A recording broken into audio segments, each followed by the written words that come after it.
SC school అసిస్టెంట్లో భాగంగా economics social స్టడీస్లో economics national income topic తీసుకుందాం. National income part 2. ఇంతకుముందు క్లాస్లో మనం జాతీయ ఆదాయంలో వివిధ రకాల భావనలు చూడడం జరిగింది. దాంట్లో బేస్ ఇయర్స్ కూడా తీసుకోవడం జరిగింది. బేస్ ఇయర్ మనము ప్రస్తుతం నడుస్తున్న బేస్ ఇయర్ 2011-12. తర్వాత ఇప్పుడు జాతీయ ఆదాయంలోని వివిధ భాగాలు ఒకసారి పరిశీలిద్దాం. Concepts of national income. ఒక దేశ జాతీయ ఆదాయంలో ఉండే ముఖ్య భాగాలు 5. ఏ దేశంలో అయినా సరే జాతీయ ఆదాయానికి సంబంధించి ముఖ్య భాగాలు 5 తీసుకుంటాం. అవి ఒకటి ఇంతకుముందు చెప్పాం, సి అంటే ఏంది? జాతీయ ఆదాయం జీడిపి ఈజ్ ఈక్వల్ టు మనం ఏం చెప్పాము? C+I+G+X-M అని చెప్పాము. ఇక్కడ జాతీయ ఆదాయంలో సి అంటే ఏంటంటే వినియోగ వస్తువులు, అదేవిధంగా ఐ అంటే పెట్టుబడి వస్తువులు లేదా ఉత్పాదక వస్తువులు, ఆ తర్వాత జి అంటే ప్రభుత్వ వ్యయం. జి అంటే ఏంది? ప్రభుత్వం. ఒక దేశంలో జాతీయ ఆదాయంలో ముఖ్యంగా ఏముంటుందంటే వినియోగ వస్తువులు ఉంటాయి. అంటే వస్తుత్పత్తిలో మనం వినియోగ వస్తువులు, ఫర్ ఎగ్జాంపుల్ భారతదేశం ఉందండి. భారతదేశం ఏం చేస్తుంది? వినియోగ వస్తువులను ఉత్పత్తి చేస్తుంది. పేస్టు, పెన్ను, తర్వాత టీవీస్, అదేవిధంగా మొబైల్ ఫోన్స్, ఇట్లా వినియోగ వస్తువులు. అదేవిధంగా వీటితో పాటు ఇంకా ఏం చేస్తున్నాం? పెట్టుబడి అంటే ఉత్పాదక వస్తువుల్ని కూడా భారతదేశం ఉత్పత్తి చేస్తుంది. ఫర్ ఎగ్జాంపుల్ భారతదేశమే కాకుండా ప్రపంచంలో ఏ దేశమైనా సరే ఇక్కడ వినియోగ వస్తువులను ఉత్పత్తి చేస్తుంది, దాంతోపాటు ఉత్పాదక వస్తువులను ఉత్పత్తి చేస్తుంది. ఉత్పాదక వస్తువులు అంటే ప్రత్యక్షంగా వినియోగానికి ఇవి ఉపయోగపడవు. ఇవి ఎట్లా? ఆ దేశం యొక్క ఉత్పత్తిని పెంచడానికి సహాయపడతాయి. ఫర్ ఎగ్జాంపుల్ మిషనరీస్ ఉన్నాయి, ట్రాక్టర్స్ ఉన్నాయి, అదేవిధంగా భవనాలు ఉన్నాయి, యంత్ర పరికరాలు ఉన్నాయి. ఇది పెట్టుబడి అని చెప్తాం, పెట్టుబడి వస్తువులు. దీని తర్వాత మూడోది ప్రభుత్వ వ్యయం. ప్రభుత్వ వ్యయం అంటే ప్రభుత్వం కూడా ఏం చేస్తుంది అంటే మనకు వ్యయం చేస్తుంటుంది. ఫర్ ఎగ్జాంపుల్ దేశ రక్షణ సంబంధించినవి ప్రభుత్వం నిర్వహిస్తుంది. అదేవిధంగా సంక్షేమ కార్యక్రమాలు. ఈరోజు తెలంగాణ రాష్ట్ర ప్రభుత్వం తీసుకోండి, మిషన్ భగీరథ, మిషన్ కాకతీయ, అదేవిధంగా ఇంకా ప్రభుత్వం ఏం చేస్తుంది? వృద్ధాప్య పెన్షన్స్ ఇస్తుంది, అదేవిధంగా వితంతు పెన్షన్లు ఇవ్వడం జరుగుతుంది. అంటే ఈ విధంగా ప్రభుత్వం కూడా పెట్టుబడి పెడుతూ ఉంటుంది. ఈ విధంగా ప్రభుత్వ వ్యయము, ప్రభుత్వము వివిధ రకాల సంక్షేమ కార్యక్రమాల మీద పెట్టుబడి చేస్తుంది. ప్రభుత్వ వ్యయం పరిగణలోకి తీసుకుంటాం. అదేవిధంగా నికర ఎగుమతులు. నికర ఎగుమతులు అంటే మన దేశము నుండి ఇతర దేశాలకు చేసే ఎగుమతులు, అదే ఎగుమతులు మైనస్ దిగుమతులు. నికర ఎగుమతులు అంటే ఏంటంటే మన దేశం ఏమేమి వస్తువులను ఎగుమతి చేస్తుంది అంటే ఒక సంవత్సరానికి 100 కోట్ల రూపాయలు 100 కోట్లు ఎగుమతి చేసింది అనుకోండి, మైనస్ దిగుమతులు. మనం ఎన్ని కోట్లు దిగుమతి చేసుకున్నాం? 80 కోట్లు దిగుమతి చేసుకున్నాం అనుకోండి. 100 మైనస్ 80 ఈజ్ ఈక్వల్ టు 20. ఈ 20ని ఏమంటాము? ఎగుమతులు మైనస్ దిగుమతులను ఇక్కడ నికర ఎగుమతులుగా తీసుకుంటాం. అదేవిధంగా నికర విదేశీ ఆదాయం. నికర విదేశీ ఆదాయం అంటే మన దేశ వ్యక్తులు ఇతర దేశాల్లో పనిచేస్తుంటారు, అమెరికా, బ్రిటన్, ఫ్రాన్స్ ఇట్లాంటి దేశాల్లో. అప్పుడు మనకు ఆ దేశం నుంచి మన దేశానికి ఏమవుతుంటాయి? ఆదాయం వస్తూ ఉంటుంది, నికర విదేశీ కారక ఆదాయం వస్తుంది. అదేవిధంగా మన దేశంలో కూడా ఇతర దేశస్తులు పనిచేస్తూ ఉంటారు, మన దేశం నుండి ఇతర దేశానికి ఆదాయం పోతూ ఉంటుంది. అంటే R-P అంటాం, నికర విదేశీ కారక ఆదాయం. ఇక్కడ నికర విదేశీ ఆదాయాలు ఈ విధంగా తీసుకుంటుంటాం. అంటే ఇక్కడ C+I+G+X-M+R-P తీసుకోవడం జరిగింది. తర్వాత వినియోగ వస్తువులు అని చెప్పాం. సి అంటే వినియోగ వస్తువులు, కన్జ్యూమర్ గుడ్స్ అంటే మానవుని కోరికలను ప్రత్యక్షంగా తీర్చగలిగే వస్తువులను ఏమంటాం? వినియోగ వస్తువులు అంటాం. మానవుని కోరికలను ఏ వస్తువులు అయితే తీర్చగలుగుతాయో వాటిని వినియోగ వస్తువులు అంటాం. ఫర్ ఎగ్జాంపుల్ ఇప్పుడు మనకు మార్నింగ్ స్నానం చేయాలండి, సోప్. ఈ సోప్ అనేది ఏంటిది? మనకు వినియోగ వస్తువు. మానవుని కోరికలను ప్రత్యక్షంగా తీర్చగలిగే వస్తువుల్ని వినియోగ వస్తువులు అని చెప్తుంటాం. నెక్స్ట్, ఒక దేశంలో ఉత్పత్తి అయిన మొత్తం వస్తు రాశిలో వినియోగ వస్తువులే అధికంగా ఉంటాయి. ఏ దేశంలో అయినా సరే ఉత్పత్తి అయిన వస్తు రాశిలో ఎక్కువ ఏముంటాయంటే వినియోగ వస్తువులు ఉంటాయి. ఈ వినియోగ వస్తువుల్ని కూడా మళ్ళీ తిరిగి 2 రకాలుగా వేస్తాం. ఒకటి స్వల్పకాలానికి ఉపయోగపడేవి, రెండోది దీర్ఘకాలానికి ఉపయోగపడేవి. ఇప్పుడు పేస్ట్ ఇట్లాంటివి తీసుకోండి, వినియోగ వస్తువులు స్వల్పకాలంలో ఉపయోగపడతాయి. అదేవిధంగా ఇప్పుడు బెంచి, కుర్చీలు ఇట్లాంటివి అనుకోండి దీర్ఘకాలంలో ఉపయోగపడుతుంటాయి. వినియోగ వస్తువుల్ని ఇక్కడ 2 రకాలుగా చెప్తుంటాం. నెక్స్ట్ పెట్టుబడి లేదా ఉత్పాదక వస్తువులు. రెండోది ఐ అని చెప్తాం. నేషనల్ ఇన్కంలో మొట్టమొదటిది C+ అన్నాం, అంటే వినియోగ వ్యయం ప్లస్ పెట్టుబడి. పెట్టుబడి అంటే మన దేశము ఐ అని చెప్తుంటాము. ఉత్పాదక వస్తువులు, వస్తువులని మళ్ళీ మళ్ళీ ఉత్పత్తి చేయడానికి ఉపయోగపడే వాటిని ఉత్పాదక వస్తువులు అంటాం. ఉత్పాదక వస్తువులు అంటే ఇవి ప్రత్యక్ష వినియోగానికి మనకు ఉపయోగపడవు, కానీ పరోక్షంగా వస్తువులను ఉత్పత్తి చేయడానికి ఉపయోగపడతాయి. ఫర్ ఎగ్జాంపుల్ ట్రాక్టర్ తీసుకోండి. ట్రాక్టర్ ఏంది, ప్రత్యక్షంగా మనకు ఉపయోగపడదు, కానీ వరి ధాన్యం ఉత్పత్తి చేయడానికి ట్రాక్టర్ అనేది ఉపయోగపడుతుంది. అదేవిధంగా ఇక్కడ అంటే వస్తువుల్ని మళ్ళీ మళ్ళీ ఉత్పత్తి చేయడానికి ఉపయోగపడే వాటిని ఉత్పాదక వస్తువులు అంటాం. ఉత్పాదక వస్తువులు స్థూల జాతీయోత్పత్తిలో ఒక భాగం. ఈ ఉత్పాదక వస్తువులు దేనిలో భాగము అంటే జిఎన్పిలో ఒక భాగం. ఉత్పాదక వస్తువులు అనేవి జిఎన్పిలో ఒక భాగము. నెక్స్ట్ వీటిపై సంస్థల దగ్గర ఉన్న ముడి పదార్థాలు, పూర్తిగా తయారు కానీ మాధ్యమిక వస్తువుల్ని ఇన్వెంటరీలను పెట్టుబడులు అంటారు. ఇక్కడ ఇన్వెంటరీలు పెట్టుబడులు ఇంకొక అంశం అండి, ఎగ్జామ్లో అడగవచ్చు. ఇన్వెంటరీ ఇన్వెస్ట్మెంట్ అంటే ఏంటంటే, ఇన్వెంటరీ పెట్టుబడి అంటే ఏంటంటే, ఫర్ ఎగ్జాంపుల్ మనం జాతీయ ఆదాయం అంటే ఏం చెప్పినాము, ఒక దేశంలో ఒక సంవత్సర కాలంలో ఉత్పత్తి చేయబడిన అంతిమ వస్తు సేవల మొత్తం విలువనే జాతీయ ఆదాయంగా పరిగణించినాం. కానీ ఇక్కడ ఇన్వెంటరీస్ అంటే ఏంటంటే, ఒక్కోసారి మన దేశంలో మనం ఏం చేస్తుంటామంటే పూర్తిగా తయారు కాని వస్తువులు ఉంటాయి. ఇప్పుడు ముడి పదార్థాలు, ఇప్పుడు బియ్యం ఉన్నాయి, ఈ వరి ధాన్యం ఉంది. వరి ధాన్యాన్ని మనము మిషన్లో వేసినప్పుడు అవి పూర్తిగా తయారు కాకుండా ఉండొచ్చు. అంటే మధ్యలో మాధ్యమిక వస్తువులు అంటాం. ఈ మాధ్యమిక వస్తువులైనా తర్వాత రా మెటీరియల్స్నైనా వీటన్నిటిని ఇక్కడ ఇన్వెంటరీస్గా పరిగణిస్తూ ఉంటాము. తర్వాత మూడోది ప్రభుత్వ వ్యయం, గవర్నమెంట్ ఎక్స్పెండిచర్. అవస్థాపన సౌకర్యాలు, ప్రభుత్వం ఏం చేస్తుంటుంది, ప్రజలకు కావాల్సిన అవస్థాపన సౌకర్యాలు కల్పిస్తుంటుంది. అవస్థాపన సౌకర్యాలు అంటే ఇక్కడ విద్య, వైద్యము, టెలికమ్యూనికేషన్స్, బ్యాంకింగు ఇవన్నీ మనం తీసుకుంటాం. నీటిపారుదల, వీటిని రోడ్లు, రైల్వేలు, తంతితాపాల వీటన్నిటిని అవస్థాపన సౌకర్యాలు, మౌలిక సదుపాయాలు అంటాం. ఎగ్జామినేషన్ పాయింట్ ఆఫ్ వ్యూలో అప్పుడప్పుడు అడుగుతుంటాడు, చాలాసార్లు అడిగాడండి. అవస్థాపన సౌకర్యాలు అనగా అంటాడు. అవస్థాపన సౌకర్యాలు అంటే ఏంటంటే ఇక్కడ మనకు విద్య, వైద్యము, టెలికమ్యూనికేషన్స్, రోడ్స్, ట్రాన్స్పోర్టు ఇవన్నీ పరిగణిస్తుంటాం. అదేవిధంగా ప్రభుత్వం ఇంకా వేటి మీద ఖర్చు పెడుతుంది, అవస్థాపన సౌకర్యాల మీద ఖర్చు పెడుతుంటుంది, విద్యా వైద్యం మీద, ట్రాన్స్పోర్ట్ మీద, నీటిపారుదల సౌకర్యాల మీద, అదేవిధంగా దేశానికి సంబంధించిన రక్షణ సదుపాయాల మీద, సామాజిక సేవలు. ఫర్ ఎగ్జాంపుల్ ఇప్పుడు విడో పెన్షన్స్, వృద్ధాప్య పెన్షన్లు, వికలాంగుల పెన్షన్స్ ఇవన్నీ ప్రభుత్వం ఖర్చు చేస్తూ ఉంటుంది. ఈ విధంగా ప్రభుత్వం ఖర్చు చేస్తుంది. దీన్ని ప్రభుత్వ వ్యయము, గవర్నమెంట్ ఎక్స్పెండిచర్ అని చెప్తుంటాము. థర్డ్ వన్ గవర్నమెంట్ ఎక్స్పెండిచర్, ప్రభుత్వ వ్యయం. ప్రభుత్వము ఆధునిక ప్రభుత్వాలన్నీ సంక్షేమ ప్రభుత్వాలుగా ఉన్నాయి.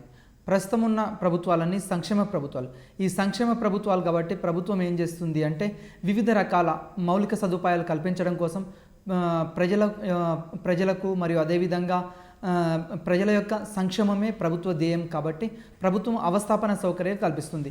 ఈ అవస్థాపన సౌకర్యాలలోనే విద్య, వైద్యం మీద ఖర్చు పెట్టడం, టెలికమ్యూనికేషన్స్ మీద ఖర్చు పెట్టడం, అదేవిధంగా సామాజిక సేవలు, ప్రజలకు ఉపయోగపడే వివిధ రకాల కార్యక్రమాలు, వివిధ రకాల పథకాలు, ఇలాంటి కార్యక్రమాలన్నిటి మీద, మిషన్ కాకతీయ, మిషన్ భగీరథ, అదేవిధంగా దేశంలో వివిధ రకాల ప్రాజెక్టులు సంబంధించినవి, అదేవిధంగా మనకు వివిధ రకాల పెన్షన్స్ ఇవ్వడం, ఇవన్నీ ప్రభుత్వం ఎక్స్పెండిచర్ చేస్తుంది. దీన్ని ప్రభుత్వ వ్యయం అంటాం.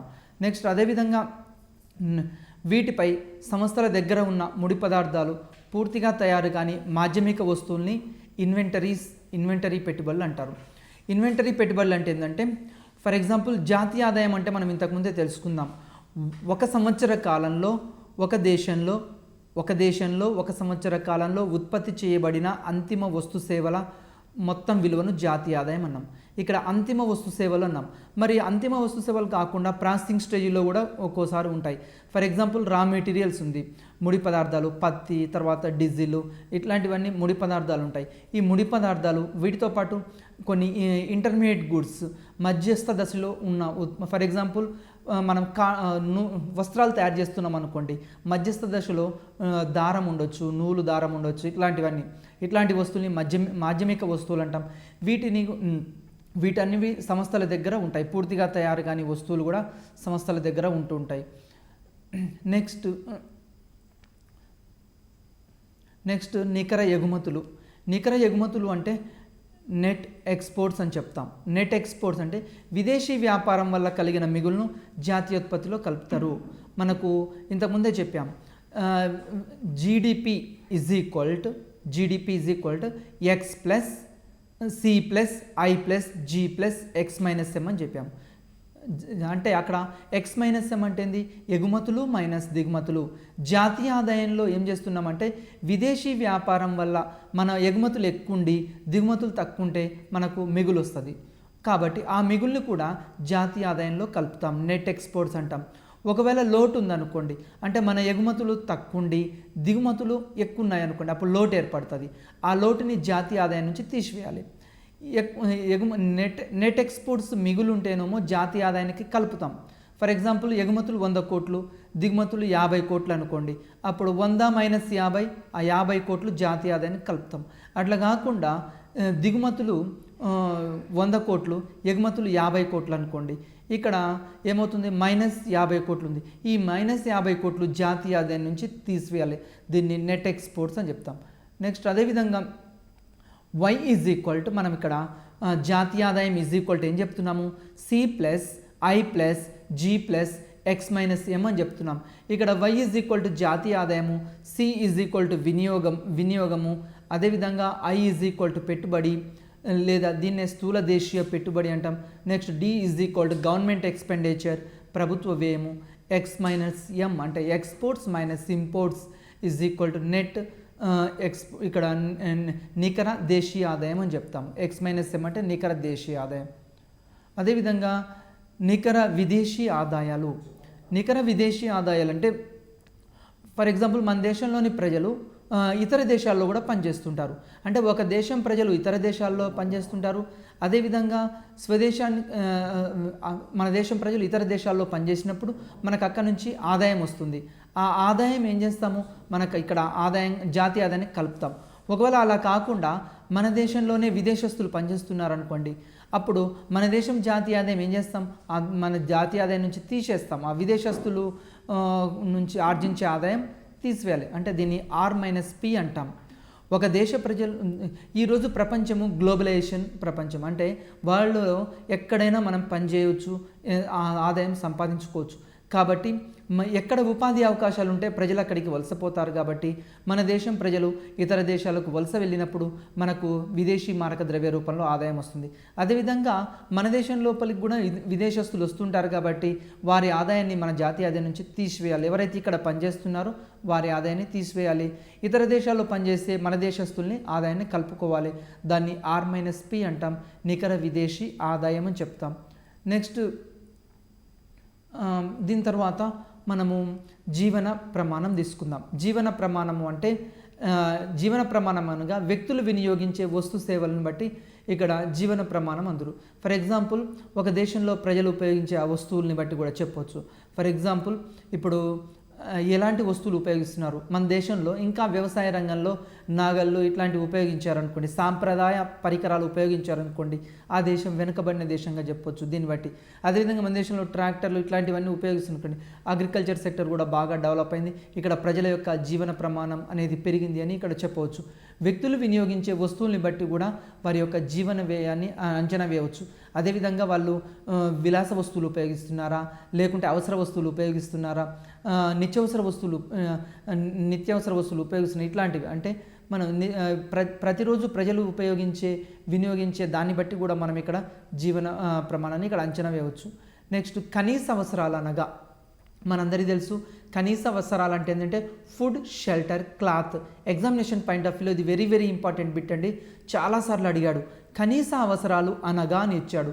కనీస అవసరాలు అంటే మానవుడు నివసించడానికి అవసరమైన ఆహారము, అదేవిధంగా కట్టుకోవడానికి దుస్తులు, ఉండడానికి ఇల్లు, అంటే గృహము మరియు దుస్తులు మరియు ఆహారం, ఈ మూడింటిని కలిపి కనీస అవసరాలు అని చెప్తాం. ఫుడ్, షెల్టర్, క్లాత్, ఈ మూడింటిని మినిమం నీడ్స్ అంటాం. ఎగ్జామినేషన్ పాయింట్ ఆఫ్ వ్యూలో చాలాసార్లు అడుగుతాడు, ఇది గుర్తుంచుకొని, చాలాసార్లు ఎగ్జామినేషన్లో వచ్చింది బిట్టు. నెక్స్ట్ మంచి జీవన ప్రమాణం అనగా, మంచి జీవన ప్రమాణం అంటే ఏంటంటే మంచి విద్య, ఉద్యోగ అవకాశాలతో పాటు మంచి వైద్యం అందుబాటులో ఉండడాన్ని మంచి జీవన ప్రమాణం అంటాం. అంటే ఒక వ్యక్తి లైఫ్ స్టాండర్డ్ ఎట్లా ఉంది, ఎట్లా చెప్పవచ్చు అంటే అతడు చదువు వాళ్ళ ఫర్ ఎగ్జాంపుల్ ఇండియా తీసుకోండి, ఇండియాలో అక్షరాస్యత ఎంత ఉంది, 80% ఉందా, 90% ఉందా, ఏ రాష్ట్రంలో ఎక్కువ ఉంది, ఏ రాష్ట్రంలో తక్కువ ఉంది. ఎక్కువ 100కి 100% అభివృద్ధి చెందిన దేశాల్లో ఎక్కువ లిటరసీ రేట్ ఉంటుంది. అదే భారతదేశం లాంటి అభివృద్ధి చెందుతున్న దేశాల్లో లిటరసీ రేట్ తక్కువ ఉంటుంది. అంటే మంచి జీవన ప్రమాణం అంటే మంచి విద్య, అదేవిధంగా ఉద్యోగ అవకాశాలు, ఆ దేశంలో లభించే ఉద్యోగ అవకాశాలు, వీటితో పాటు అక్కడ వాళ్ళు వైద్యం ఈ మూడింటి ఆధారంగా కూడా జీవన ప్రమాణాన్ని లైఫ్ స్టాండర్డ్ అంటాం. ఈ మూడింటిని ఉపయోగించేదాన్ని అంటే ఎడ్యుకేషన్ ప్లస్ ఎంప్లాయ్మెంట్ ప్లస్ అదేవిధంగా హెల్త్, ఈ మూడింటిని మంచి జీవనం. ప్రజల జీవన ప్రమాణాలు ఎప్పుడు ఎక్కువగా ఉంటాయి. మరి ప్రజలు జీవన ప్రమాణం ఎప్పుడు పెరుగుద్ది అంటే సౌకర్యాల నుంచే వస్తువులను విరివిరిగా వాడడం. ఫర్ ఎగ్జాంపుల్ సౌకర్య వస్తువులు, ఇప్పుడు మనకు ఇంట్లో ఫ్యాన్ ఉంది, అది సౌకర్య వస్తువు. అదేవిధంగా ఒక డాక్టర్ ఉన్నాడండి, డాక్టర్కి కారు, అది సౌకర్య వస్తువు. అదేవిధంగా ఒక టీవీ, అది మినిమం సౌకర్య వస్తువు. ఇట్లాంటి సౌకర్య వస్తువులు విరివిరిగా ఏ దేశంలో అయితే లభిస్తాయో అక్కడ ప్రజలు ఉపయోగించే ఆ వస్తువుల్ని బట్టి మనం జీవన ప్రమాణం ఎక్కువగా ఉందని చెప్పొచ్చు. అదేవిధంగా అధిక తలసరి ఆదాయాలు, పర్ క్యాపిటల్ ఇన్కమ్ని బట్టి కూడా మనం అంచనా వేయచ్చు. ఏ దేశం యొక్క తలసరి ఆదాయం ఎక్కువగా ఉంటుందో ఆ దేశ ప్రజలను మంచి జీవన ప్రమాణాన్ని కలిగి ఉన్నారని చెప్పొచ్చు. తలసరి ఆదాయం ఈజ్ ఈక్వల్ టు, చాలాసార్లు ఎగ్జామినేషన్లో ఈ బిట్ వచ్చిందండి, తలసరి ఆదాయం ఈజ్ ఈక్వల్ టు జాతీయ ఆదాయం బై జనాభా. జాతీయ ఆదాయాన్ని జనాభాతో భాగిస్తే వచ్చేది తలసరి ఆదాయం. ఏ దేశంలో అయితే తలసరి ఆదాయం ఎక్కువగా ఉంటుందో ఆ దేశంలో ఇక్కడ లైఫ్ స్టాండర్డ్ ఎక్కువగా ఉందని చెప్పవచ్చు. అంటే మంచి జీవన ప్రమాణము, స్టాండర్డ్ ఆఫ్ లివింగ్ ఎక్కువగా ఉందని చెప్పవచ్చు. నెక్స్ట్ అదేవిధంగా జనాభా పెరుగుదలకు గల కారణాలు ఏంది? మరి భారతదేశం లాంటి దేశాల్లో జనాభా విపరీతంగా పెరుగుతుంది. దీనికి గల ప్రధాన కారణాలు ఒకసారి ఆలోచిస్తే ఏమవుతుందంటే 1947కు ముందు భారతదేశంలో వైద్య సదుపాయాలను, ఆరోగ్య సదుపాయాలను తక్కువగా ఉన్నాయి. కానీ 1947 తర్వాత నుంచి పరిశీలిస్తే 1960, 70, 80, ఇప్పుడు 2017-18 ఇక్కడ ఏమవుతుంది, విద్యా సదుపాయాలు, వైద్య సదుపాయాలు ఎక్కువగా అయినాయి. దీంతో అంటే ఏ దేశంలో అయితే వైద్య సదుపాయాలు, విద్యా సదుపాయాలు అభివృద్ధి చెందుతాయో అక్కడ ఏమవుతుంది, జనాభా పెరగడానికి భారతదేశంలో ఇది కూడా ఒక కారణం. అదేవిధంగా మత కారణాలు కూడా మన దేశంలో జనాభా పెరగడానికి ఒక కారణంగా చెప్పవచ్చు. ఎందుకు అంటే మతాలు జనాభాని ప్రోత్సహిస్తున్నాయి. ఫర్ ఎగ్జాంపుల్ ఇప్పుడు మతం ఏం చేస్తుంది, నారు పోసిన వాడే నీరు పోస్తాడని చెప్తుంది. ఎవరైతే అంటే దాని అర్థం ఏంది, నారు పోసేవాడే నీరు పోస్తాడంటే ఆటోమేటిక్గా భగవంతుడే మనకి ఇస్తున్నాడు బిడ్డల్ని, మనం కంటే తప్పేం లేదు. ఈ విధంగా మత కారణాలు కూడా ఇక్కడ జనాభాను పెంచుతున్నాయి. అదేవిధంగా ఇంకా కారణాలు ఏంటి అంటే సాంఘిక కారణాలు, అదేవిధంగా బాల్య వివాహాలు.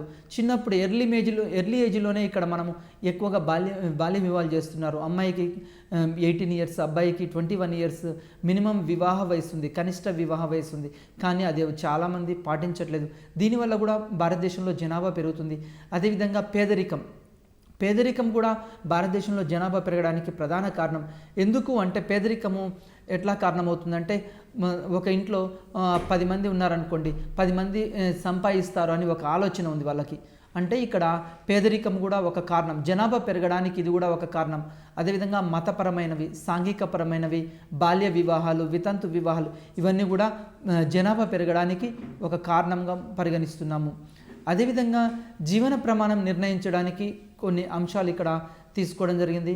ఆరోగ్యము, తర్వాత ఆయు ప్రమాణము, అదేవిధంగా విద్య, వైద్య సదుపాయాలు, ఆరోగ్యము, పరిశుభ్రత, మంచినీరు, ఇవన్నీ వీటి బట్టి మనం ఏం చెప్పొచ్చు, ఏ ప్రజలైతే ఎక్కువగా మంచి డ్రింకింగ్ వాటర్ ఫెసిలిటీ అందరికీ ఉండడము, అందరికీ ఆరోగ్యము, అందరికీ విద్య, అందరికీ వైద్య సదుపాయాలు అందుబాటులో ఉండడము, తర్వాత పర్యావరణాన్ని పరిరక్షించడము, ఇవన్నీ ఇక్కడ ఏంటిది లైఫ్ స్టాండర్డ్ పెరిగిందని చెప్పవచ్చు. అదేవిధంగా విద్యా సంబంధమైన మార్పులు, వృత్తి సంబంధమైన మార్పులు, వీటన్నింటి ద్వారా, అదేవిధంగా వాతావరణానికి సంబంధించిన మార్పులు, వీటన్నింటి ద్వారా కూడా ఇక్కడ వాతావరణంలో రోజు రోజుకి కాలుష్యం పెరిగిపోతుంది. ఈ పెరిగిపోతున్న కాలుష్యాన్ని తగ్గించాలి. పరిశ్రమలు, ఇండస్ట్రీస్ ఇవన్నీ డెవలప్ అవుతున్నాయి. అంటే ఏ దేశంలో అయితే అభివృద్ధి చెందుతుందో అభివృద్ధి చెందిన దేశాలు ఏం చేస్తున్నాయంటే విచలవిడిగా వాతావరణ కలుషితం పెంచుతున్నాయి. మరి ఈ వాతావరణం కలుషితం కాకుండా అభివృద్ధి చెందుతున్న దేశాలు కూడా వనరులని సద్వినియోగంగా ఉపయోగించుకునే సామర్థ్యం వారికి లేక వాతావరణ కలుషితం ఎక్కువగా అవుతుంది. ఈరోజు ధ్వని కాలుష్యం, సిటీ హైదరాబాద్ తీసుకోండి, ధ్వని కాలుష్యము, అదేవిధంగా వాతావరణం పొల్యూషన్, ఎయిర్ పొల్యూషను, ఇట్లాంటివన్నీ ఉన్నాయి. ఢిల్లీ, హైదరాబాద్, బాంబే ఇలాంటి మెట్రోపాలిటన్ సిటీస్లో కూడా ఇక్కడ ఏమవుతుంది, ఎక్కువగా మనకు వాతావరణ కలుషితం ఎక్కువగా అవుతుంది. దీనివల్ల జీవన ప్రమాణం కొంత తగ్గడానికి కూడా అవకాశం ఉంది. అదేవిధంగా జనాభా వీటన్నిటిని, అదేవిధంగా తలసరి ఆదాయం పర్ క్యాపిటా ఇన్కమ్, ఏ దేశంలో అయితే తలసరి ఆదాయం ఎక్కువగా ఉంటుందో ఆ దేశం యొక్క ఆదాయం బాగా పెరుగుతుంది. అంటే ఫర్ ఎగ్జాంపుల్ జాతీయ ఆదాయం పెరిగింది, దాంతోపాటు జనాభా పెరిగింది అనుకోండి, తలసరి ఆదాయం ఏమైపోద్ది, తగ్గుద్ది. అందుకోసమే జాతీయ ఆదాయం పెరిగినప్పుడు జనాభా ఎట్లుండాలి, స్థిరంగా అయినా ఉండాలి, లేకుంటే తగ్గనన్నా తగ్గాలి. అప్పుడు ఆటోమేటిక్గా తలసరి ఆదాయం పెరుగుతుంది. అదేవిధంగా పేదరికం కూడా ఇక్కడ లైఫ్ స్టాండర్డ్ నిర్ణయిస్తుంది. ఏ దేశంలో అయితే పేదరికం తక్కువగా ఉంటుందో ఆ దేశంలోని ప్రజలు ఎక్కువగా విలాస వస్తువులు, సౌకర్య వస్తువులు ఇట్లాంటివి ఉపయోగించి వాళ్ళ యొక్క లైఫ్ స్టాండర్డ్ని మెరుగుపరచుకోవడానికి అవకాశం ఉంది. ఇవన్నీ అని చెప్తున్నాం. నెక్స్ట్ మానవాభివృద్ధి సూచికలు.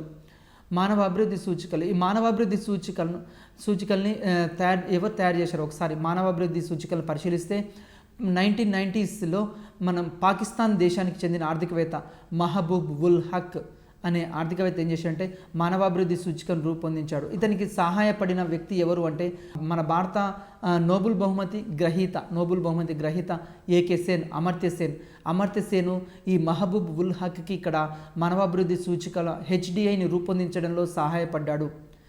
హెచ్డిఐని రూపొందించింది ఎవరు అంటే పాకిస్తాన్ దేశానికి చెందిన మహబూబ్ ఉల్ హక్.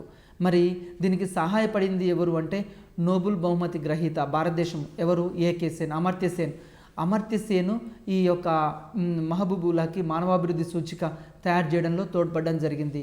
తర్వాత ఆరోగ్యం, విద్య, గృహ వసతి, పర్యావరణం వీటన్నిటిని బేస్ చేసుకొని ఇక్కడ ఏం చేసినంటే మానవాభివృద్ధి సూచికను తయారు చేస్తారు. మానవాభివృద్ధి సూచిక తయారు చేసేటప్పుడు ఆరోగ్యాన్ని తీసుకుంటాడు. అంటే ఆరోగ్యం, ఆ దేశంలో ఆరోగ్య పరిస్థితి ఎలా ఉన్నాయి, వైద్య సదుపాయాలు అందుబాటులో ఉన్నాయా లేవా ప్రజలకు, దీని ఆధారంగా మానవాభివృద్ధి సూచిక తయారు చేస్తారు. అదేవిధంగా విద్యను కూడా 6 to 14 ఇయర్స్ ఏజ్ గ్రూప్ పిల్లలు ఎంతమంది చదువుతున్నారు, బాలబాలికలు, అదేవిధంగా వయోజనులు అక్షరాస్యత ఎంత ఉంది, ఈ స్త్రీల్లో అక్షరాస్యత ఎంత, పురుషుల్లో అక్షరాస్యత ఎంత, ఈ విధంగా విద్య మీద. అదేవిధంగా గృహ వసతి, వాళ్ళు నివసించే గృహాలు ఏ విధంగా ఉన్నాయి అంటే పక్కా ఇండ్లు ఉన్నాయా, డేరాలు ఉన్నాయా, పూరి గుడిసెలు ఉన్నాయా, ఇట్లా ఈ గృహ వసతిని బట్టి కూడా. అదేవిధంగా పర్యావరణం, ఆ దేశంలో ఉన్న పర్యావరణ స్థితులు, అంటే వాళ్ళు ఉపయోగించే ఇప్పుడు ఫర్ ఎగ్జాంపుల్ ఒక ఫ్యాక్టరీ ఉంది, ఆ ఫ్యాక్టరీలో పర్యావరణానికి సంబంధించిన పొల్యూషన్ కంట్రోల్ వాడుతున్నారా వాడట్లేదా, తర్వాత పర్యావరణం కూడా ఆ దేశం యొక్క మానవాభివృద్ధి సూచిక నిర్ణయిస్తుంది. అదేవిధంగా జనాభా, తలసరి ఆదాయం, వీటి ఆధారంగా మానవాభివృద్ధి సూచికలు ఇక్కడ తయారు చేయడం జరిగింది. ఆరోగ్యాన్ని ఫస్ట్ చూద్దాం. ఆయు ప్రమాణం, ప్రజల సగటు ఎంతకాలం బతుకుతున్నారు. ఆయు ప్రమాణము అంటే ప్రజలు యావరేజ్గా ఎంతకాలం బతుకుతున్నారో తెలిపేదాన్ని ఆయు ప్రమాణం అంటాం. దీన్నే లైఫ్ ఎక్స్పెక్టెన్సీ అంటాం. ఇక్కడ చూడండి, ప్రజలు ఎంతకాలం బతుకుతున్నారు. ఫర్ ఎగ్జాంపుల్ అభివృద్ధి చెందిన అమెరికా, బ్రిటన్, ఫ్రాన్స్ ఇట్లాంటి దేశాలు తీసుకునుకోండి, అక్కడ ఆయు ప్రమాణం ఎక్కువగా ఉంటుంది. భారతదేశం లాంటి అక్కడ 70-80 ఇయర్స్ ఉంటాయి. భారతదేశం లాంటి దేశాల్లో 50-60 ఈ మధ్యలో ఉంటుంది. అదేవిధంగా అభివృద్ధి వెనుకబడిన దేశాలు పరిశీలిస్తే ఆఫ్రికా కంట్రీస్లో తీసుకుంటే 30 ఇయర్స్ అట్లా మాత్రమే ఉంటుంది. అంటే ఇక్కడ ఆయు ప్రమాణం కూడా ఇక్కడ మన యొక్క జీవన ప్రమాణం నిర్ణయించడంలో మానవాభివృద్ధి సూచికలో దీని ఆరోగ్యంలో ఇది ఒక భాగంగా తీసుకుంటున్నాం. జీవన ప్రమాణాలు ఎప్పుడు పెరుగుతాయి అంటే ఆరోగ్యం, హెల్త్ కండిషన్స్, ఏ దేశంలో అయితే వైద్య సదుపాయాలు అందుబాటులో ఉంటాయో అక్కడ మంచి జీవన ప్రమాణం పెరగడానికి అవకాశం ఉంది. అదేవిధంగా పౌష్టికాహారం, దేశంలో ప్రజలందరికీ పౌష్టికాహారం, ఇప్పుడు బాలబాలికలు ఉన్నారు, బాలబాలికలందరికీ పౌష్టికాహారం అందించడం కోసం దేశవ్యాప్తంగా మన రాష్ట్రంలో ఏం చేస్తున్నారు, మిడ్ డే మీల్ స్కీమ్. అదేవిధంగా దేశవ్యాప్తంగా కూడా మధ్యాహ్న భోజన పథకం అమలవుతుంది. కానీ మన రాష్ట్రంలో ప్రత్యేకత ఏంటి అంటే మధ్యాహ్న భోజన పథకంలో సన్నబియ్యం, అంటే సన్నబియ్యాన్ని ఇక్కడ సప్లై చేస్తున్నారు. అదేవిధంగా వారానికి 3 eggs 3 eggsని కూడా అందిస్తున్నారు. ఎందుకు అంటే ఏ దేశంలో అయితే నేటి పిల్లలే రేపటి పౌరులు అంటాం. కాబట్టి బాలబాలికలు మంచి ఆరోగ్యంగా ఉంటే వారికి మంచి విద్య వస్తుంది, అదేవిధంగా ఆరోగ్యం ఉంటుంది. ఆ దేశం మంచి మానవులను అభివృద్ధి చెందడానికి అవకాశం ఉంది. కాబట్టి పౌష్టికాహారము, శుభ్రమైన నీరు, డ్రింకింగ్ వాటర్ ఫెసిలిటీ, పరిశుభ్రమైన వాతావరణము, తర్వాత ఆరోగ్య సేవలు, ఇవన్నీ కూడా అందుబాటులో ఉంటే ఆ దేశంలో మన యొక్క జీవితకాలం అనేది పెరగడానికి అవకాశం ఉంది. ఏ దేశంలో అయితే డ్రింకింగ్ వాటర్ ఫెసిలిటీ మంచిగా ఉంటుందో, పర్యావరణం మంచిగా ఉంటుందో, అదేవిధంగా ఆ దేశంలో హాస్పిటల్స్ ఎక్కువగా డెవలప్ అయి ఉంటాయో, వైద్య సదుపాయాలు ప్రజలందరికీ అందుబాటులో ఉంటాయో అక్కడ జీవన ప్రమాణం పెరగడానికి అవకాశం ఉంది. నెక్స్ట్ విద్య. ఒక దేశం యొక్క అభివృద్ధి నిర్ణయించడంలో ప్రధాన పాత్ర పోషించేది ఏంటంటే విద్య. విద్య లేనివాడు వింత పశువు అని చెప్పారు. కాబట్టి విద్యలో కూడా క్వాలిటీ ఎడ్యుకేషన్ విద్య ఉంటే ఏమవుతుందంటే విద్యతోటి మూఢాచారాలు, మూఢ విశ్వాసాలు, తర్వాత వ్యక్తిలో ఉన్న అపనమ్మకాలు, మూఢనమ్మకాలు ఇవన్నీ తొలగించవచ్చు. అదేవిధంగా వ్యక్తిలో విద్య ఇంకేం పెంపొందిస్తుందంటే శాస్త్రీయ వైఖరులను పెంపొందిస్తుంది. ఈ శాస్త్రీయ వైఖరులు, శాస్త్రీయ ఆలోచనలు, శాస్త్రీయ దృక్పథాలు పెంపొందిస్తుంది. ఆ దేశం అభివృద్ధి చెందడానికి, సాంకేతిక పరిజ్ఞానంగా అభివృద్ధి చెందడానికి, సైన్స్ అండ్ టెక్నాలజీలో పురోభివృద్ధి చెందడానికి ఏమి ఇక్కడ తోడ్పడుతుందంటే విద్యనే తోడ్పడుతుంది. అందుకోసమే మాజీ రాష్ట్రపతి ఏపీజే అబ్దుల్ కలాం ఏం చెప్తాడు అంటే దేశంలో అందరికీ విద్య అందుబాటులో రావాలని చెప్తాడు. దీంతో దేశం ఏమవుతుంది, అభివృద్ధి చెందుతుంది అని చెప్పడం జరిగింది. విద్యా సదుపాయాలు కూడా ఏ దేశంలో అయితే విద్యా సదుపాయాలు ఎక్కువగా ఉంటాయో ఆ దేశంలో ఆటోమేటిక్గా ప్రజలు శాస్త్రీయ వైఖరులు అనేవి డెవలప్ అవుతాయి. శాస్త్రీయ వైఖరులు డెవలప్ అయితే ఆ దేశం త్వరగా అభివృద్ధి చెందడానికి అవకాశం ఉంది. నెక్స్ట్ గృహ వసతి అన్నప్పుడు మనం ఒక ఇంటిని పరిగణలోకి తీసుకున్నప్పుడు ఆ గృహము కనీసం గాలి వెలుతురు మంచిగా వచ్చే ఏర్పాటు ఉండాలి. అంటే నిర్ణీత ప్రదేశంలో గాలి వెలుతురు ఇట్లాంటివి కనీసం గృహాన్ని మానవుడికి కావలసిన మినిమం నీడ్స్. ఒక ఇంటిలో గాలి వెలుతురు మంచిగా ఉంటే అది ఒక మంచి గృహవసతిగా పరిగణించవచ్చు. అదేవిధంగా గృహవసతి కూడా ప్రజల యొక్క జీవన ప్రమాణ స్థితిని మనం ఇక్కడ పరిగణించవచ్చు. ఎందుకు అంటే మనందరికీ తెలుసు ఈరోజు ఏ ఇండ్లు వాడుతున్నాం, పక్కా ఇండ్ల, తర్వాత పూరి గుడిసెల. ఏ దేశంలో అయితే ప్రజలు ఇంకా పూరి గుడిసెల్లోనే ఇట్లా నివసిస్తున్నారనుకోండి, అక్కడ గృహవసతి సరిగా లేనట్టు, అంటే ఆ దేశం ఇంకా వెనుకబడిన దేశంగా పరిగణించవచ్చు. వెనుకబడిన దేశంగా పరిగణించడానికి ఈ యొక్క ఇక్కడ గృహాన్ని కూడా తీసుకుంటాం. అందుకోసమే ఈరోజు ప్రభుత్వాలు కూడా ఏం చేస్తున్నాయంటే పెద్ద మొత్తంలో మనకు గృహాల మీద ఎక్కువగా ఖర్చు పెడుతున్నాయి. డబుల్ బెడ్రూమ్ స్కీము ఇట్లాంటివన్నీ కూడా అందిస్తున్నాయి. అదేవిధంగా పర్యావరణం, మనుషులతో పాటు అన్ని రకాలైన ప్రాణులు కూడా అభివృద్ధి చెందించడానికి పర్యావరణం అనేది తోడ్పడుతుంది. అంటే మన చుట్టూ ఉన్న పర్యావరణం మంచిగా ఉంటే మనం ఎక్కువ కాలం జీవించడానికి అవకాశం ఉంటుంది. మన చుట్టూ ఉండే పరిసరాల్ని మనం కాపాడుతూ ఉండాలి, వనరులను కాపాడుతూ ఉండాలి. ఎందుకు అంటే మనమే కాకుండా భావి తరాలకు ఉన్న వనరులను అందించాలి. మనం ఉపయోగించడంతో పాటు వనరులని సంపూర్ణంగా వినియోగించడంతో పాటు భావి తరాలకు కూడా ఈ పర్యావరణాన్ని, సుస్థిరమైన పర్యావరణాన్ని అందించాలి. దీనివల్ల దేశము రాబోయే తరాలు కూడా అభివృద్ధి చెందడానికి అవకాశం ఉంటుంది. నెక్స్ట్ దీని తర్వాత జనాభా వృద్ధి. ప్రజల జీవన ప్రమాణాన్ని నిర్ణయించడంలో ఇంకొక గణనీయమైన పాత్ర పోషించేది అంటే జనాభా. ఏ దేశంలో అయితే జనాభా పెరుగుదల ఎక్కువగా ఉంటుందో ఆ దేశం వెనుకబడిన దేశంగా చెప్పవచ్చు. అంటే కుటుంబ పరిమాణం చిన్నదైతే మంచిది. ఎందుకు అంటే అందుకోసమే చైనా ఇట్లాంటి దేశాలు ఏం చెప్తుంటే 1 or none అని చెప్తున్నారు. జపాన్ దేశంలో కూడా చిన్న కుటుంబానికి ప్రాధాన్యత ఇస్తున్నారు. కానీ భారతదేశంలో కూడా ఇప్పుడే మార్పులు వస్తున్నాయి. మనం కూడా 2 లేకుంటే 1 అనే నానుడి అనేది వచ్చింది. భారతదేశంలో కూడా కుటుంబ నియంత్రణ కార్యక్రమాలు 1952 నుండి ప్రారంభం కావడం జరిగింది. అదేవిధంగా మనందరికీ తెలుసు మన దేశంలో కుటుంబ నియంత్రణకు సంబంధించి వివిధ రకాల ప్రోత్సాహకాలు కూడా అందిస్తున్నారు. అంటే ఏ దేశంలో అయితే జనాభా తక్కువగా ఉంటుందో ఆ దేశంలో ఎందుకు తక్కువ ఉండాలి అనుకుంటున్నామంటే జనాభా అనేదేమో గుణశ్రేణిలో పెరుగుతుంది, ఆహార పదార్థాలు అంకశ్రేణిలో పెరుగుతున్నాయి. మాల్తస్ థియరీ కూడా ఉంది జనాభా వృద్ధి సిద్ధాంతం మీద. ఏం చెప్తాడు, ఆహార పదార్థాలేమో ఇక్కడ అంకశ్రేణిలో పెరుగుతున్నాయి, జనాభా మాత్రం గుణశ్రేణిలో పెరుగుతుంది. అంటే ఏంటంటే జనాభా ఎట్లా పెరుగుతుందంటే 1, 2, 4, 8, 16 ఈ 32 ఈ విధంగా పెరుగుతుంది. మరి ఆహారం ఎట్లా పెరుగుతుంది, 1, 2, 3, 4 ఈ విధంగా పెరుగుతుంది. కాబట్టి ప్రజల జీవన ప్రమాణం మీద ఎక్కువ ఏం ప్రభావం చూపిస్తుందంటే జనాభా అనేది ప్రజల జీవన ప్రమాణం మీద ఎక్కువగా ప్రభావితం చూపిస్తుంది. తర్వాత ఆర్థిక సమానతలు అనగా ఆర్థిక ప్రక్రియలో ధనిక వర్గాల వారి ఆదాయాల కంటే పేదవారి ఆదాయాలు ఎట్లుండాలి, తక్కువగా ఉండాలి. అంటే ఇక్కడ ఇన్కమ్ డిస్ట్రిబ్యూషన్ అనేది ఈక్వల్గా జరగాలి. అందుకోసమే ఈరోజు దేశంలో ప్రజల మధ్య ఏం చేస్తున్నారు, భూ సంస్కరణ అమలు చేస్తున్నారు. గ్రామీణ ప్రాంతాల్లో పేదరికం తగ్గించడం కోసం భూ సంస్కరణలను ఇక్కడ అమలు చేయడం జరుగుతుంది. భూ సంస్కరణలు అమలు చేసి ఉన్న భూమిని దేశంలోని ప్రజలందరి మధ్య పంచడం జరుగుతుంది. అదేవిధంగా ప్రజలందరికీ ఉద్యోగ అవకాశాలు కల్పించడము, అదేవిధంగా ఆదాయాలు కల్పించడము, వీటన్నిటి ద్వారా ఏమవుతుంది, ఉపాధి అవకాశాలు కల్పించడము, దేశంలో అందరికీ సమాన పనికి సమాన వేతనము, ఇట్లాంటి సామ్యవాదానికి సంబంధించిన సూత్రాలు కూడా. అంటే ఏ దేశంలో అయితే సంపద కేంద్రీకృతం అవుతుందో ఆ సంపద కేంద్రీకృతాన్ని మనం ఇక్కడ తగ్గించాలి, సంపద కేంద్రీకృతం తగ్గించాలి. అందుకోసమే 1960 ఆ ప్రాంతంలో ఏకస్వామ్య పరిశీలన సంఘాన్ని ఏర్పాటు చేయడం జరిగింది. ఇది ఏం సూచించింది? భారతదేశంలో కొన్ని కంపెనీల చేతిలో మాత్రమే, అంటే ఒక 20 కుటుంబాల చేతిలో మాత్రమే దేశ సంపద అంతా కేంద్రీకృతమైంది అని చెప్పారు. అప్పుడు శ్రీమతి ఇందిరాగాంధీ గారు 1969లో బ్యాంకుల్ని జాతీయకరణం చేసింది. తర్వాత రాజభరణాలు రద్దు చేయడం జరిగింది. అదేవిధంగా 1980s ప్రాంతంలో కూడా మళ్ళీ తిరిగి బ్యాంకుల్ని రెండోసారి జాతీయకరణం చేశారు. అంటే దేశంలోని ఉన్న సంపదను ధనిక పేదవారి మధ్య ఎక్కువ అంతరాలు లేకుండా చూడాలి. దాని తర్వాత ఆర్థిక అసమానతలు గల కారణాలు ఏంది? ఎందుకంటే చౌకగా శ్రామికులు పొందిన పెట్టుబడిదారులు అధిక మొత్తంలో వస్తూత్పత్తి చేసి అధిక లాభాలు ఆర్జిస్తారు. ఎందుకంటే ఏ దేశంలో అయితే ఈ ఆర్థిక అసమానతలు గల కారణాలు, ఎందుకు ఈ ఆర్థిక అసమానతలు గల ప్రధాన కారణం ఏంటంటే ఎక్కువగా ఎక్కడైతే ఆర్థిక అసమానతలు ఎక్కువగా ఉంటాయో అక్కడ అన్ఎంప్లాయ్మెంట్ ఎక్కువగా ఉంటుంది. ఎక్కడైతే అన్ఎంప్లాయ్మెంట్ ఎక్కువగా ఉంటుందో అక్కడ పావర్టీ ఎక్కువగా ఉంటుంది. పావర్టీ, అన్ఎంప్లాయ్మెంట్ ఇవన్నీ ఉన్నప్పుడు మనకేమవుతుందంటే తక్కువ వేతనానికే ఎక్కువ మంది శ్రామికులు పనిచేయడానికి ముందుకు వస్తారు. అప్పుడు ఉద్యమదారులకి ఎక్కువ లాభాలు అనేవి రావడం జరుగుతుంది. అంటే వాళ్ళు శ్రామికులను అతి తక్కువ వేతనం ఇచ్చి ఎక్కువ గంటలు పని చేయించుకొని అత్యధిక ఉత్పత్తి చేసి అధిక లాభాలు ఆర్జించడానికి అవకాశం ఉంది.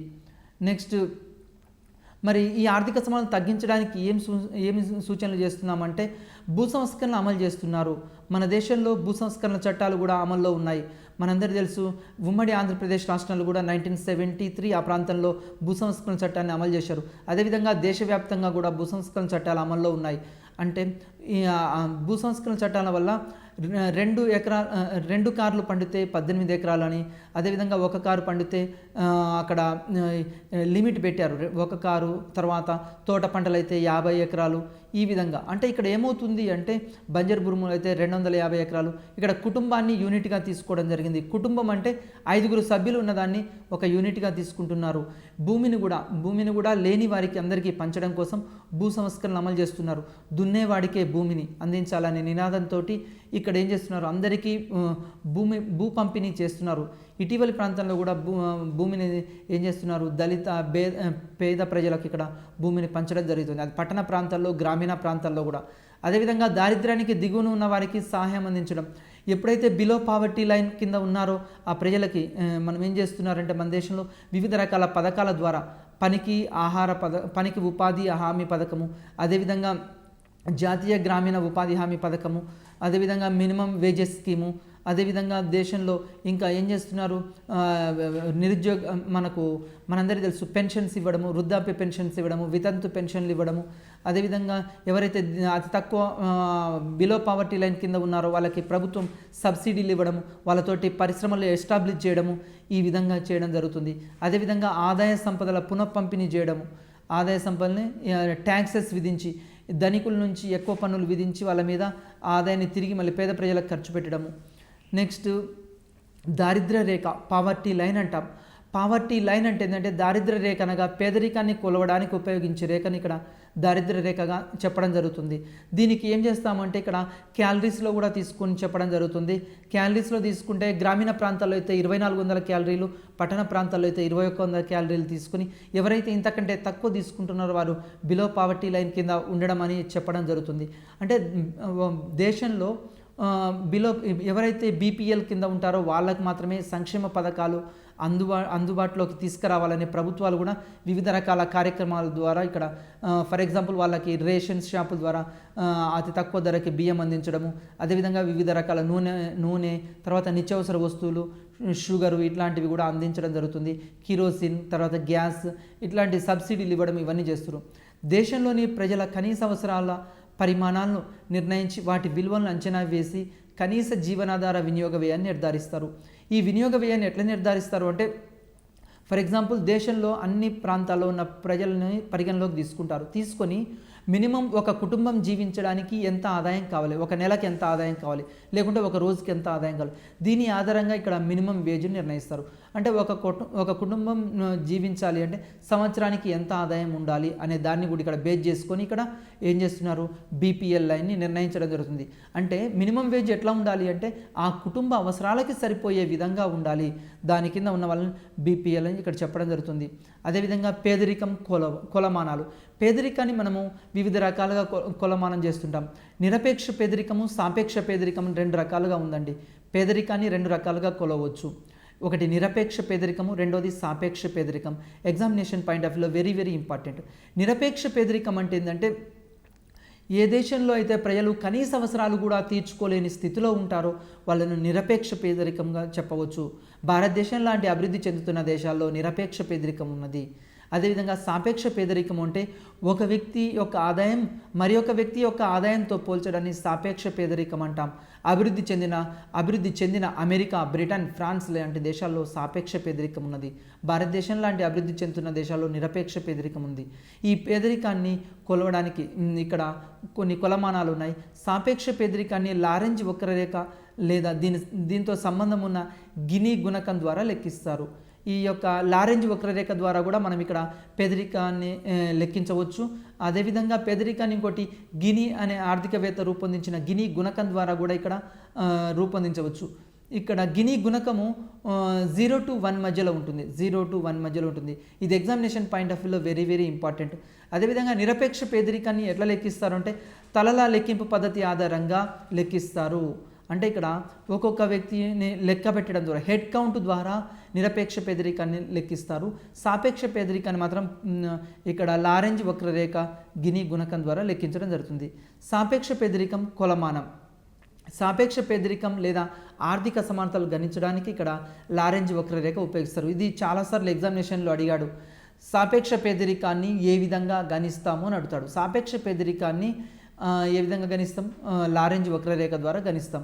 అదేవిధంగా ఆదాయం పొందే కుటుంబాలను లేదా వ్యక్తులను వారు పొందే ఆదాయం ఆధారంగా ఆరోహణ క్రమంలో ఇక్కడ ఏర్పాటు చేశారు. ఈ లారెంజ్ ఏం చేశారంటే ఆదాయం పొందే కుటుంబాలు, ఫర్ ఎగ్జాంపుల్ ఆరోహణ క్రమం, తక్కువ ఆదాయం వచ్చిన వాళ్ళు ఫస్ట్ 10,000, ఎగ్జాంపుల్ చెప్దాం, 10,000, 12,000, 15,000, తర్వాత 20,000, ఈ విధంగా ఇక్కడ ఏం చేస్తున్నారు?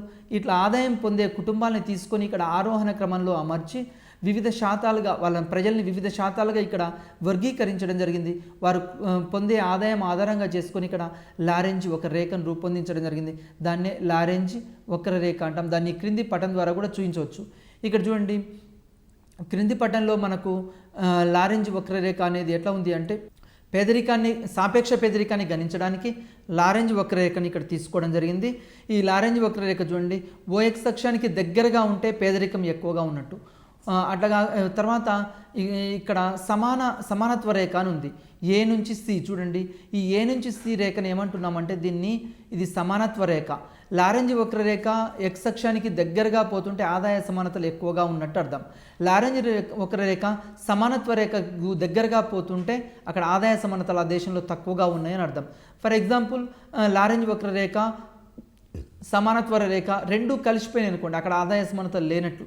అదేవిధంగా లారెంజ్ వక్రరేఖ ఓఎక్స్ అక్షానికి సమాంతరమైందనుకోండి, ఆ దేశంలో ఆదాయ సమానతలు ఎక్కువగా ఉన్నాయని అర్థం. ఈ విధంగా ఇక్కడ లారెంజ్ వక్రరేఖను తీసుకోవడం జరిగింది. ఇక లారెంజ్ వక్రరేఖ నుండి గిని గుణకాన్ని కూడా నిర్వచిస్తారు. మనకు ఈ లారెంజ్ వక్రరేఖతోటి ఓఎక్స్ అక్షానికి దగ్గరగా ఉంటే ఆదాయ సమానతలు ఎక్కువ ఉన్నట్టు, ఓఎక్స్ అక్షానికి తక్కువగా ఉంటే ఆదాయ సమానత తక్కువ ఉన్నట్టు. మనకి examination point of view important ఏంటంటే గిని గుణకం. ఈ గిని గుణకం ఎట్లా ఉంటుందంటే 0కి 1కి మధ్యలో ఉంటుంది. చాలాసార్లు ఈ బిట్ ఎగ్జామ్లో అడిగాడు. ఏమడిగాడు? గిని గుణకం విలువ ఎంత అని అడుగుతాడు.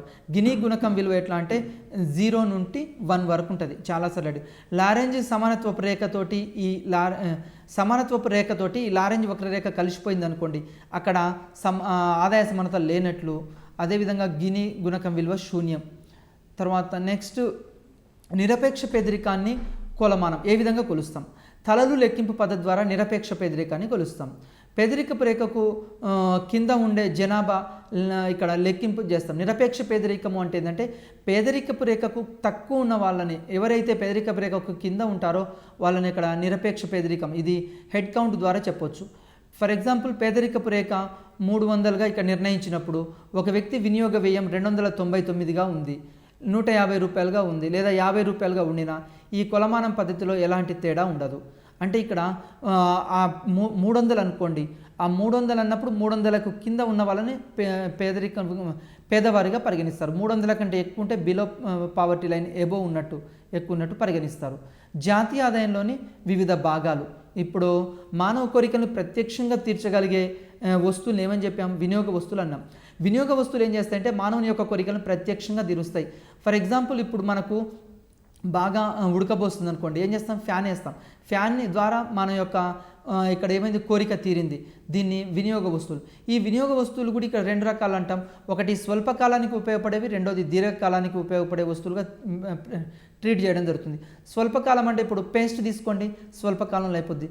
అదే మనకు ఒక ఫ్యాన్ తీసుకోండి, దీర్ఘకాలం. తర్వాత పెట్టుబడి వస్తువులు లేదా ఉత్పాదక వస్తువులు. వస్తువుల్ని మళ్ళీ ఉత్పత్తి చేయడానికి ఉపయోగపడే వాటిని ఉత్పాదక వస్తువులు అంటాం. ఉత్పాదక వస్తువులు అంటే ఏంటంటే ఒక వస్తువుని తిరిగి మళ్ళీ తయారు చేయడానికి ఏదైతే ఉపయోగపడుతుందో దాన్ని ఉత్పాదక వస్తువు అంటాం. ఫర్ ఎగ్జాంపుల్ ఇప్పుడు ట్రాక్టర్ ఉంది. ట్రాక్టర్ తోటి మనం వరి ధాన్యాన్ని పండించవచ్చు. ఇది ఉత్పాదక వస్తువుగా ట్రీట్ చేస్తాం. ఈ ఉత్పాదక వస్తువులన్నీ నేషనల్ ఇన్కంలో, జాతీయ ఆదాయంలో లెక్కల్లో పరిగణలోకి తీస్తాం. మూడోది ప్రభుత్వ వ్యయం. ఈ ప్రభుత్వ వ్యయాన్ని కూడా ఇక్కడ గవర్నమెంట్ ఎక్స్పెండిచర్ని కూడా ఇక్కడ మనం పరిగణలోకి తీసుకోవడం జరిగింది. దారిద్ర్య రేఖ అంటే మనం ఇంతకుముందే చెప్పాం, ఎవరైతే మినిమం నీడ్స్ ఎవరికైతే అందుబాటులో లేవో దాన్ని దారిద్ర్య రేఖగా పరిగణించడం జరిగింది. అంటే మినిమం నీడ్స్ కూడా ఎవరికైతే అందుబాటులో లేవో దాన్ని దారిద్ర్య రేఖగా ఇక్కడ పరిగణిస్తూ ఉంటాము. నెక్స్ట్ నికర ఎగుమతులు. నికర ఎగుమతులు అంటే ఏంది? మనకు ఎగుమతులు మైనస్ దిగుమతులు చేస్తే నికర ఎగుమతులు తెలుస్తుంది. విదేశీ వ్యాపారంలో మనం విదేశీ వ్యాపారం చేసినప్పుడు జాతీయ ఆదాయంలో, నేషనల్ ఇన్కంలో నికర ఎగుమతుల్ని కలుపుతాము. ఎందుకు జాతీయ ఆదాయంలో కలుపుతామంటే మన ఎగుమతులు 100 కోట్లు, దిగుమతులు 50 కోట్లు అనుకోండి. ఈ మిగిలిన 100 మైనస్ 50, ఈ 50 కోట్లని మన యొక్క జాతీయ ఆదాయంలో కలుపుకుంటాం. దాన్ని నికర. ఒకవేళ లోటు ఉంటే లోటుగా చెప్పడం జరుగుతుంది. నెక్స్ట్ తర్వాత జాతీయ ఆదాయాన్ని మనము ఎట్లా లెక్కిస్తామన్నప్పుడు 3 పద్ధతుల ద్వారా జాతీయ ఆదాయాన్ని ఇక్కడ లెక్కించడం జరుగుతుంది. జాతీయ ఆదాయాన్ని ఎన్ని పద్ధతుల ద్వారా లెక్కిస్తాము? 3 పద్ధతుల ద్వారా జాతీయ ఆదాయాన్ని లెక్కిస్తాం. ఒకటి, జాతీయ ఆదాయాన్ని ఉత్పత్తి మదింపు పద్ధతి ఆధారంగా లెక్కిస్తాం. ఉత్పత్తి మదింపు పద్ధతి అంటే ఒక దేశంలో వివిధ రంగాల్లో ఉత్పత్తి అయిన వస్తు సేవల పరిమాణాన్ని వాటి మార్కెట్ ధరలతో గుణించితే వచ్చే విలువని ఇక్కడ జాతీయ ఆదాయం అంటాం. ఫర్ ఎగ్జాంపుల్ మన దేశం అనుకోండి, మన దేశంలో వివిధ రంగాలు, అగ్రికల్చర్ సెక్టర్లో ఒక 50 వస్తువులు, ఇండస్ట్రియల్ సెక్టర్లో ఒక 50 వస్తువులు, సర్వీస్ సెక్టర్ సంబంధించి సేవలు ఒక 50 కోట్ల సేవలు ఉత్పత్తి చేశారు అనుకోండి. ఈ మూడింటిని కలిపితే ఇక్కడ ఏమవుతుంది? దాన్ని ఉత్పత్తి మదింపు పద్ధతి అంటాం. ఉత్పత్తి మదింపు పద్ధతి అంటే వివిధ రంగాల్లో ఉత్పత్తి అయిన వస్తు సేవల పరిమాణాన్ని వాటి యొక్క మార్కెట్ ధరలతో, అంటే 10 వస్తువులు ఉత్పత్తి అయినాయి అనుకోండి, వాటి ధర 10 రూపాయలు అనుకోండి, 10 × 10 అక్కడ ఎంత? 100. ఈ 100 అనేది అక్కడ నేషనల్ ఇన్కమ్, జాతీయ ఆదాయంగా పరిగణించడం జరుగుతుంది. అంటే దేశంలో వివిధ రంగాల్లో ఉత్పత్తి అయిన వస్తువులని వాటి మార్కెట్ ధరలతోటి గుణించగా ఏమొస్తుందంటే జాతీయ ఆదాయం వస్తుంది. ఇట్లా జాతీయ ఆదాయం లెక్కించడాన్ని, ఈ విధంగా లెక్కించడాన్ని ఉత్పత్తి మదింపు పద్ధతి అని చెప్తాం. రెండో జాతీయ ఆదాయాన్ని లెక్కించేది రెండో పద్ధతి ఆదాయ మదింపు పద్ధతి. సరే, ఒకసారి ఉత్పత్తి మదింపు పద్ధతిలో చూద్దాం. జాతీయ ఆదాయం = కారకాల దృష్ట్యా నికర జాతీయోత్పత్తి ప్లస్ నికర విదేశీ కారక ఆదాయాలు తీసుకుంటాం.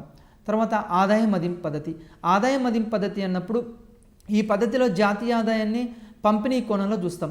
ఫర్ ఎగ్జాంపుల్ వివిధ రకాల కారకాలని, అంటే మనము భూమి, శ్రమ, తర్వాత మూలధనం, వ్యవస్థాపన ఉంది. ఈ 4 ఉత్పత్తి కారకాలకు ఏమొస్తుంది ప్రతిఫలాలుగా? బాటకము, వేతనము, తర్వాత మూలధనము, లాభం వస్తుంది. వీటిని వివిధ రూపాల్లో ఈ వచ్చే ఆదాయాన్ని కలపడాన్ని ఇక్కడ జాతీయ ఆదాయం అంటాం. ఆదాయం మదింపు పద్ధతిలో ఏం చేస్తారంటే దేశంలోని ఉత్పత్తి కారకాలకు చెల్లించే ప్రతిఫలాలను ఆధారంగా బాటకము, వేతనాలు, మూలధన, వడ్డీ, తర్వాత లాభం, ఇవన్నిటిని కలపడం ద్వారా వచ్చేదాన్ని ఇక్కడ ఆదాయ మదింపు పద్ధతి అంటాం. అంటే దీని ద్వారా జాతీయ ఆదాయం లెక్కిస్తే దాన్ని ఆదాయ మదింపు పద్ధతి అంటాం. ఉత్పత్తి కారకాల ఆదాయం ఆధారంగా జాతీయ ఆదాయాన్ని లెక్కిస్తే ఆదాయ మదింపు పద్ధతి అంటాం. జాతీయ ఆదాయం = ఇక్కడ ఏం చేస్తాము అంటే, ఇది చాలాసార్లు అడిగాడు బిట్టు. ఆదాయ మదింపు పద్ధతి ఆధారంగా జాతీయ ఆదాయం ఏ విధంగా ఉంటుంది? National income = rent plus interest plus profits plus ఇక్కడ నికర విదేశీ కారక ఆదాయాలు అంటాం. నికర విదేశీ కారక ఆదాయాలు అంటే జాతీయ ఆదాయం = బాటకము ప్లస్ వడ్డీ ప్లస్ లాభాలు ప్లస్ నికర విదేశీ ఆదాయాలు. నెక్స్ట్ జాతీయ ఆదాయాన్ని ఇంకొక పద్ధతి ద్వారా లెక్కించవచ్చు. ఆ పద్ధతి ఏంటంటే వ్యయం మదింపు పద్ధతి ఆధారంగా కూడా జాతీయ ఆదాయాన్ని లెక్కించవచ్చు. ఒక వ్యవస్థలో ఒక సంవత్సర కాలంలో వ్యక్తులు, ప్రైవేట్ వ్యక్తులు లేదా ప్రభుత్వ సంస్థలు ఏమేమి వస్తువుల మీద ఖర్చు పెడుతున్నాయి అంటే ప్రైవేట్ వ్యక్తులు, సంస్థలు, తర్వాత ప్రభుత్వము వస్తు సేవల మీద ఖర్చు ఆధారంగా ఇక్కడ ఎంత ఖర్చు చేస్తున్నారు ఆ మొత్తం ఖర్చుని కలపడం ద్వారా దీని ఆధారంగా జాతీయ ఆదాయాన్ని లెక్కిస్తే దాన్ని వ్యయ మదింపు పద్ధతి అంటాం. దీన్ని వ్యయ మదింపు పద్ధతి.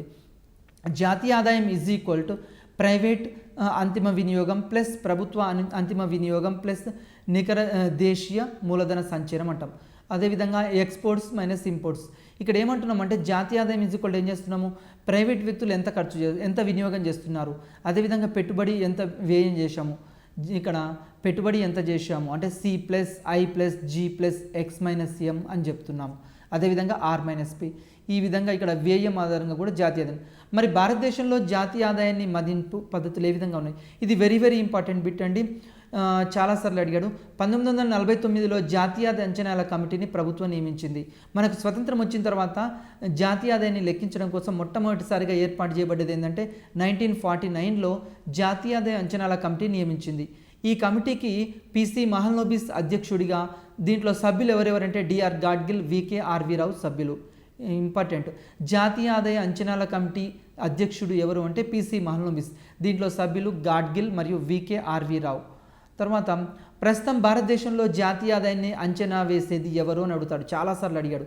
ప్రస్తుతం భారతదేశంలో నేషనల్ ఇన్కమ్ని ఎస్టిమేట్ చేసేది ఎవరు అంచనా వేస్తారంటే సిఎస్ఓ, సెంట్రల్ స్టాటిస్టికల్ ఆర్గనైజేషన్ వాళ్ళు ఇక్కడ ఈ సిఎస్ఓ వాళ్ళు లెక్కిస్తున్నారు. భారతదేశంలోని ఆర్థిక వ్యవస్థను వీళ్ళు జాతీయ ఆదాయాన్ని లెక్కించేటప్పుడు ఏం చేశారంటే 13 రకాలుగా సిఎస్ఓ విభజించింది. వాటి విభాగాలని 13 విభాగాలు ఇక్కడ పరిగణించడం జరుగుతుంది. జాతీయ ఆదాయాన్ని లెక్కించడంలో పరిమితులు, సమస్యలు. మరి జాతీయ ఆదాయాన్ని లెక్కించడం ఏ సమస్యలు ఉన్నాయి అంటే ద్రవ్య రూపంలో లెక్కించలేని వస్తు సేవల్ని వదిలివేయడం జరుగుతుంది. దీనివల్ల జాతీయ ఆదాయం విలువ తగ్గుద్ది. ఫర్ ఎగ్జాంపుల్ ఇప్పుడు ద్రవ్య రూపంలో లెక్కించలేని విలువలు ఉంటాయి. మన అమ్మ మనకు సేవ చేస్తుంది, తల్లి చేసే సేవలు ఉన్నాయి. ఇవి జాతీయ ఆదాయం లెక్కలోకి వస్తాయా? రావు. అదేవిధంగా ఇట్లాంటివి. అదేవిధంగా మన పొలంలో మన సొంతం ట్రాక్టర్ ఉందనుకోండి, ఈ ట్రాక్టరు నాగలి మన సొంతాన్ని ఉన్నాయి అనుకోండి, అవి జాతీయ ఆదాయం లెక్కలోకి తీసుకోము. ఈ విధంగా సొంతానికి ఉపయోగించినవి తీసుకోవట్లేదు ఇక్కడ. ఇది కూడా ఒక లోపం. అంటే వస్తు సేవల్ని ఒక్కోసారి రైతు ఏం చేస్తున్నాడంటే తన సొంత అవసరాలు కూడా వినియోగించుకుంటుంటాడు. అంటే ఫర్ ఎగ్జాంపుల్ 100 బస్తాలు బండి అనుకోండి, ఒక 20 బస్తాలు తన కోసం ఉంచుకుంటాడు. ఈ 20 బస్తాల మేరకు జాతీయ ఆదాయం ఇక్కడ తగ్గిపోతుంది. అంటే తన కుటుంబ అవసరాల కోసం కూడా. అదేవిధంగా జాతీయాన్ని గణించేటప్పుడు ఇక్కడ ఒక్కోసారి 2 దేశాల మధ్య పోల్చడం సాధ్యం కావట్లేదు. ఎందుకు సాధ్యం కావట్లేదు అంటే భారతదేశంలో ఉన్న జాతీయ ఆదాయపు లెక్కలు, పాకిస్తాన్ దేశంలో ఉన్న జాతీయ ఆదాయపు లెక్కలు వేరువేరుగా ఉండడం, ఇది కూడా అక్కడ జాతీయ ఆదాయం లెక్కించడంలో ఉన్న సమస్యలు. అదేవిధంగా ప్రభుత్వ ఖర్చుల్ని, పన్నుల్ని, ఆదాయాల్ని వివరంగా సమగ్రంగా స్వీకరించడం సాధ్యం కాదు. గవర్నమెంట్ ఎక్స్పెండిచర్ని కూడా ఒక్కోసారి ఇక్కడ సవినంగా స్వీకరించలేం. తర్వాత మరి జాతీయ ఆదాయం ప్రాముఖ్యత ఏంది, ఎందుకు మరి జాతీయ ఆదాయాన్ని లెక్కించాలి అంటే ఉత్పత్తి కారకాల మధ్య ఏ విధంగా జాతీయ ఆదాయం పంచబడుతుంది, పంపిణీ చేయబడుతుంది తెలుసుకోవాలి. తెలుసుకుంటే ఏమవుతుంది అంటే ఫర్ ఎగ్జాంపుల్ ఉత్పత్తి కారకాలు ఉన్నాయి దేశంలో, అంటే ఆదాయ సమానతలు పెరగకుండా దేశంలోని అన్ని ఉత్పత్తి కారకాల మధ్య సమంగా ఆదాయ పంపిణీ చేయడానికి ఇది ఉపయోగపడుతుంది. అదేవిధంగా వివిధ వనరులు జాతీయ ఆదాయానికి ఎంత మేర తోడ్పడుతున్నాయో ఇది కూడా తెలుస్తుంది. అంటే వివిధ వనరులు జాతీయ ఆదాయంలో పాత్ర, అంటే అగ్రికల్చర్ సెక్టర్ పాత్ర ఏంది, సర్వీస్ సెక్టర్ పాత్ర ఏంది, ఇండస్ట్రియల్ సెక్టర్ పాత్ర ఏంది, ఇది కూడా నేషనల్ ఇన్కమ్ లెక్కించడానికి. అదేవిధంగా జాతీయ ఆదాయం తెలిస్తే మనకేం తెలుస్తుంది అంటే తలసరి ఆదాయం తెలుస్తుంది. తలసరి ఆదాయం తెలిస్తే మనకేం తెలుస్తుంటే ప్రజల జీవన ప్రమాణం తెలుస్తుంది. కాబట్టి ఒక దేశంలోని ప్రజల యొక్క జీవన ప్రమాణ స్థితి కనుక్కోవాలి అంటే ఆ దేశంలో జాతీయ ఆదాయం తెలవాలి, తలసరి ఆదాయం తెలవాలి. అదేవిధంగా ఒక దేశాన్ని మరి ఒక దేశంతో పోల్వాలి అంటే తలసరి ఆదాయం తెలవాలి. ఇది కూడా అందుకోసమే జాతీయ ఆదాయాన్ని లెక్కించడం జరుగుతుంది. నెక్స్ట్, వివిధ దేశాల తలసరి ఆదాయాల్ని పోల్చి చూడడం వల్ల ఏ దేశం అభివృద్ధి చెందింది, ఏ దేశం వెనుకబడింది, ఏ దేశం ఇంకా అభివృద్ధి చెందుతూ ఉంది, ఇట్లాంటి వివరాలు తెలుసుకోవచ్చు. అదేవిధంగా దేశంలో ప్రభుత్వాలు కూడా ప్రణాళికలు రూపొందించేటప్పుడు, అంటే దేశ ఆర్థిక విధానాలు రూపొందించేటప్పుడు కూడా జాతీయ ఆదాయపు లెక్కలు అవసరము. ఫర్ ఎగ్జాంపుల్ మనము ఈరోజు నీతి ఆయోగ్ తోటి ప్రణాళికలు రూపొందించుకుంటున్నాం. అగ్రికల్చర్ సెక్టర్కి ఎంత కేటాయించాలి, ఇండస్ట్రియల్ సెక్టర్కి ఎంత కేటాయించాలి, సర్వీస్ సెక్టర్కి ఎంత కేటాయించాలి, అదేవిధంగా దేశంలో బిలో పావర్టీ లైన్ కింద ఉన్న వారికి ఏమేమి సంక్షేమ పథకాలు రూపొందించాలి, ఇలాంటివన్నీ కూడా ఇక్కడ రూపొందించడానికి ఇక్కడ ఇవి తోడ్పడుతున్నాయి. నెక్స్ట్, చక్రీయ ప్రవాహం. ఒక ఆర్థిక వ్యవస్థలో కుటుంబ రంగము, వ్యాపార రంగము, ఈ రెండింటి మధ్యలో ఆదాయం ఏమవుతుందంటే నిరంతరం ప్రవహించబడుతుంది. ఇక్కడ మనం 2 రంగాల ఆర్థిక వ్యవస్థని తీసుకోవడం జరిగింది, గృహ రంగము, వ్యాపార రంగము. ఈ రెండింటి మధ్య ఆదాయం ఏ విధంగా పంపిణీ ఏ విధంగా తిరుగుతుంది ఒక సర్కిల్ లాగా, దాన్ని చూడడాన్ని చక్రీయ ఆదాయ ప్రవాహం అంటాము. తర్వాత తరుగుదల, మనకు డిప్రిసియేషన్, మనం మూలధన యంత్రాలు కొన్నామనుకోండి వాటికి ఖచ్చితంగా తరుగుదల ఉంటుంది. ఫర్ ఎగ్జాంపుల్ ఒక ట్రాక్టర్ కొన్నాం, ఒక ట్రాక్టర్ ఈ సంవత్సరం కొంటే మళ్ళీ నెక్స్ట్ ఇయర్కి దాని విలువ ఏమవుతుంది, తగ్గిపోతుంది. ఒక టీవీ కొన్నాం, ఒక టీవీని మనం ఏం చేస్తాం, మళ్ళీ నెక్స్ట్ ఇయర్ అమ్మాలంటే తరుగుదల ఉంటుంది. అంటే యంత్రాలు ఉపయోగించినప్పుడు వాటికి తరుగుదల ఉంటుంది. దీన్ని తరుగుదలని కూడా మనం తీసివేసి తర్వాత వాటికి అయ్యే మరమ్మత్తు ఖర్చులన్నీ కూడా తీసివేసి చూడాలి జాతీయ. తర్వాత బదిలీ చెల్లింపులు, ఇది ఎగ్జామినేషన్ పాయింట్ ఆఫ్ వ్యూలో చాలాసార్లు అడిగాడండి. ఉత్పత్తి ప్రక్రియలో పాల్గొనకపోయినా ఆదాయం వస్తుంది. కొన్ని కారకాలకు ఉత్పత్తి ప్రక్రియలో పాల్గొన్నారు. ఫర్ ఎగ్జాంపుల్ ఇప్పుడు చిన్న పిల్లలు ఉన్నారు, అదేవిధంగా వృద్ధులు ఉన్నారు. వీళ్ళకేంది ఉత్పత్తి ప్రక్రియలో పాల్గొన్నారు కానీ స్కాలర్షిప్లు రావడము, తర్వాత పెన్షన్స్ రావడము, ఈ పెన్షన్లు, వృద్ధాప్య పెన్షన్లు, తర్వాత వితంతు పెన్షన్లు, అదేవిధంగా బాండ్లపై వచ్చే వడ్డీ, ఇవన్నీ కూడా బదిలీ చెల్లింపులుగా తీసుకుంటాము. ఇవి ఉత్పత్తి ప్రక్రియలో పాల్గొనకున్నా కానీ ఆదాయంగానే పరిగణించాలి. మరి వీటికి సంబంధించి మనము కొన్ని క్వశ్చన్స్, మోడల్ క్వశ్చన్స్ చూద్దాం. ఎగ్జామినేషన్ పాయింట్ ఆఫ్ వ్యూ ఎట్లా ఇస్తాడో. మార్కెట్ ధరల్లో స్థూల జాతీయోత్పత్తి ఈజ్ ఈక్వల్ టు ఇక్కడ C+I+G+X-M+R-Pలో ఆర్ అనగా ఏంది అని ఒక్కోసారి ఎగ్జామ్లో అడుగుతాడు. ఆర్ అంటే ఏంది, ఇక్కడ విదేశాల నుండి వచ్చే దిగుమతులు, విదేశాలకు చేయబడే ఎగుమతులు, అదేవిధంగా విదేశాల నుండి వచ్చే ఆదాయాలు, విదేశాలకు చేయు చెల్లింపులు. ఇక్కడ చూడండి, ఆర్ అంటే ఏంటంటే విదేశాల నుండి వచ్చే ఆదాయం. ఒకసారి పరిశీలిద్దాం. మనకు ఇక్కడ జిఎన్పిలో GNP at market prices is equal to మనం ఏం చెప్పాము, C+I+G+X-M+R-P అన్నాం. జిఎన్పి ఎట్ మార్కెట్ ప్రైసెస్లో సి అంటే ఇక్కడ వినియోగ వ్యయము, ప్లస్ ఐ అంటే పెట్టుబడి వ్యయము, ప్లస్ జి అంటే ప్రభుత్వ వ్యయము, X-M అంటే ఎగుమతులు మైనస్ దిగుమతులు, అదేవిధంగా R-P అంటే విదేశీ కారక ఆదాయం. అంటే మన దేశస్తులు విదేశాల్లో పనిచేస్తే ఆదాయం వస్తుంది, అది కలుపుకోవాలి. అదేవిధంగా మన దేశంలో కూడా విదేశస్తులు పనిచేస్తుంటారు, ఈ ఆదాయాన్ని తీసివేయాలి. అంటే ఈ బిట్లో ఇక్కడ మనకు వివిధ రకాల క్వశ్చన్లు అడగడానికి అవకాశం ఉంది. ఇక్కడ ఎగ్జాంపుల్ మనం ఒకటే తీసుకున్నాం కానీ దీంట్లో ఎగ్జామ్లో దేని గురించైనా అడగడానికి అవకాశం ఉంది. నెక్స్ట్, ఉత్పత్తి కారకాల దృష్ట్యా నికర జాతీయోత్పత్తిని ఏమంటారు? ఉత్పత్తి కారకాల దృష్ట్యా నికర జాతీయోత్పత్తిని ఏమంటారు? ఆప్షన్ ఏ జాతీయ మూలనిధి, తర్వాత జాతీయ ఆదాయము, జాతీయ వ్యయము, జాతీయ సంపద. ఉత్పత్తి అంటే జాతీయ, ఇక్కడ నికర జాతీయోత్పత్తిని ఉత్పత్తి కారకాల దృష్ట్యా అంటున్నాం. ఎన్ఎన్పి ఎట్ ఫ్యాక్టర్ కాస్ట్ అంటున్నాం. దాన్ని ఎన్ఎన్పి ఎట్ ఫ్యాక్టర్ కాస్ట్ అంటే జాతీయ ఆదాయము. వెరీ వెరీ ఇంపార్టెంట్ బిట్ అండి. ఈ బిట్ చాలాసార్లు ఎగ్జామ్లో అడుగుతాడు. జాతీయ ఆదాయం అనగా అంటే మనం ఏం పెట్టాలంటే ఎన్ఎన్పి ఎట్ ఫ్యాక్టర్ కాస్ట్ పెట్టాలి. జాతీయ, ఇక్కడ ఎన్ఎన్పి ఎట్ ఫ్యాక్టర్ కాస్ట్, నికర జాతీయోత్పత్తిని ఉత్పత్తి కారకాల దృష్ట్యా మాత్రమే దాన్ని జాతీయ ఆదాయంగా పరిగణిస్తాము. ఇది చాలాసార్లు ఈ బిట్ అడిగాడు ఎగ్జామ్లో. ఇంకో బిట్ చూద్దాం. ఇక్కడ ఉత్పత్తి కారకాల దృష్ట్యా నికర జాతీయోత్పత్తి అనగా, ఉత్పత్తి కారకాల దృష్ట్యా నికర జాతీయోత్పత్తి అనగా, ఇక్కడ ఉత్పత్తి కారకాల దృష్ట్యా అన్నప్పుడు 2 బిట్లు అడగడానికి అవకాశం ఉంది. ఉత్పత్తి కారకాల దృష్ట్యా నికర జాతీయోత్పత్తి అంటే ఆప్షన్ ఏ జాతీయ ఆదాయము, ఆప్షన్ బి జాతీయ వ్యయము, ఆప్షన్ సి జాతీయ సంపద, ఆప్షన్ డి జాతీయ మూలధనం. ఇక్కడ కూడా ఉత్పత్తి కారకాల దృష్ట్యా నికర జాతీయోత్పత్తి అంటే నేషనల్ ఇన్కమ్ని ఇక్కడ పరిగణలోకి తీసుకుంటాం. నెక్స్ట్, ఇక్కడ చూడండి, మనకు ఎగ్జామినేషన్ పాయింట్ ఆఫ్ వ్యూలో ఇంకా ఎట్లా బిట్లు అడగడానికి అవకాశం ఉంది అంటే మనకు నేషనల్ ఇన్కమ్, జాతీయ ఆదాయాన్ని లెక్కించే పద్ధతులు ఏమి అడుగుతాడు ఎగ్జామ్లో. జాతీయ ఆదాయాన్ని లెక్కించే పద్ధతులు ఏమున్నాయి? 3 రకాల పద్ధతులు ఉన్నాయి. ఇది ఎగ్జామినేషన్లో వెరీ వెరీ ఇంపార్టెంట్. ఒకటి ఉత్పత్తి మదింపు పద్ధతి, రెండోది ఆదాయ మదింపు పద్ధతి, మూడోది వ్యయ మదింపు పద్ధతి. ఈ 3 ఎగ్జామ్లో అడగడానికి అవకాశం ఉంది. ఆదాయ మదింపు పద్ధతి అంటే ఏంటి అంటే మనకు ఉత్పత్తి కారకాలకు వచ్చే, ఇక్కడ ఆదాయ మదింపు అంటే ఉత్పత్తి కారకాలకు వచ్చే ఆదాయం. ఫర్ ఎగ్జాంపుల్ భూమి ఉంది, భూమికి బాటకం, తర్వాత శ్రామికులు ఉన్నారు, వేతనం, శ్రమకు వేతనం, అదేవిధంగా మూలధనానికి వడ్డీ, అదేవిధంగా వ్యవస్థాపనకు లాభం. ఇవి అంటే జాతీయ ఆదాయం ఈజ్ ఈక్వల్ టు ఈ ఆదాయ మదింపు పద్ధతిలో దేని ఆధారంగా లెక్కిస్తారు? ఉత్పత్తి కారకాలు చేసే ఆదాయం ఆధారంగా, అంటే వాళ్ళు సంపాదించే ఆదాయం ఆధారంగా ఇక్కడ జాతీయ ఆదాయాన్ని లెక్కిస్తారు. అదేవిధంగా జాతీయ ఆదాయంలో ఇంకేం చేస్తుంటే ఆదాయ మదింపు పద్ధతి అయిపోయింది. తర్వాత ఉత్పత్తి మదింపు పద్ధతి అనేది ఇంకోటి ఉంది. ఈ ఉత్పత్తి మదింపు పద్ధతిలో ఏం తీసుకోరు అంటే ఇన్వెంటరీని పరిగణలోకి తీసుకోకూడదు. ఇన్వెంటరీని పరిగణలోకి తీసుకుంటే ఏమైందంటే ఉన్నదానికంటే ఎక్కువ జాతీయ ఆదాయం పెరగడానికి అవకాశం ఉంది. ఫర్ ఎగ్జాంపుల్ ఇక్కడ మాధ్యమిక వస్తువులు, అదేవిధంగా మాధ్యమిక వస్తువులు అంటే మనందరికీ తెలుసు.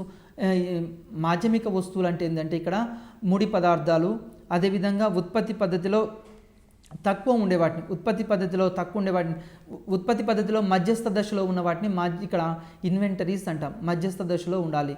మధ్యస్థ దశలు అంటే పూర్తిగా తయారు కాని దాన్ని ఇక్కడ జాతీయ ఆదాయంలో లెక్కలోకి పరిగణలోకి తీసుకోరు.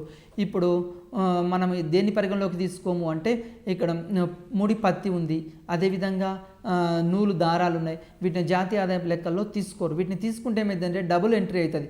దీని ద్వారా ఉన్నదానికంటే జాతీయ ఆదాయం ఎక్కువగా పెరగడానికి అవకాశం ఉంది.